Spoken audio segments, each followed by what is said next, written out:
एक दिन नारद मुनि स्वर्ग में भगवान विष्णु के पास गए। उन्होंने भगवान विष्णु से कहा, हे जगत के गुरु, मार्गशी का महीना आ गया है, लक्ष्मी के जन्म का महीना, इसलिए मैं एक नश्वर की तरह थोड़ा भ्रमण करना चाहता हूँ। मैं देखना चाहता हूँ कि माता के भक्त माता की पूजा कैसे करते हैं। भगवान विष्णु ने कहा, तुम्हारी जो भी इच्छा हो उसे पूर्ण करो। नारद मुनि एक छोटे से गांव में गए और देखा कि उस गांव की सभी महिलाएं भोर में उठ चुकी थीं, स्नान कर चुकी थीं, आकर घरों की सफाई कर चुकी थीं, चिता आ चुकी थीं और पूजा की तैयारी कर रही थीं। नारद मुनि रास्ते में चल रहे थे और उन्होंने देखा कि पारस की रोशी तपस्या में बैठी हैं। वे उनके पास गए और रोशी से पूछा, इस गांव के सभी लोग इतने व्यस्त क्यों हैं? वे किसकी पूजा की तैयारी कर रहे हैं? पारस के चेहरे पर मुस्कान थी और उन्होंने कहा, हे शिष्य, तो यह कथा सुनो। श्रेया और माँ लक्ष्मी, पवित्रता और आशीर्वाद की एक दिव्य कहानी। ओडिशा के एक छोटे से शांत गांव में श्रेया नाम की एक प्यारी लड़की रहती थी।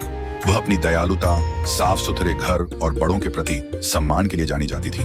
मार्गशीर्ष माह के प्रत्येक गुरुवार को वह बड़ी श्रद्धा से मनकेष्ट गुरुवार का व्रत रखती थी। श्रेया एक बात में गहरी आस्था रखती थी, जहां स्वच्छता, प्रेम और ईमानदारी होती है, वहां माँ लक्ष्मी निवास करती हैं। पहले गुरुवार को श्रेया सुबह जल्दी उठकर अपने घर की सफाई करती, आंगन को झोटियों और चिताओं से सजाती और बीच में ताजा बना हुआ मांन, अनाज का कटोरा रखती। वह माँ लक्ष्मी को कमल के फूल, चावल, दूध और हल्दी अर्पित करती। उसकी माँ मुस्कुराई और बोली, श्रेया, माँ लक्ष्मी उन लोगों का भला करती हैं जिनका मन शुद्ध होता है। उस शाम एक गरीब बुढ़िया पानी मांगने श्रेया के घर आई। कई गांव वालों ने उसकी उपेक्षा की, लेकिन श्रेया ने उसका धीरे से स्वागत किया, उसे पानी पिलाया और कुछ खाना भी दिया।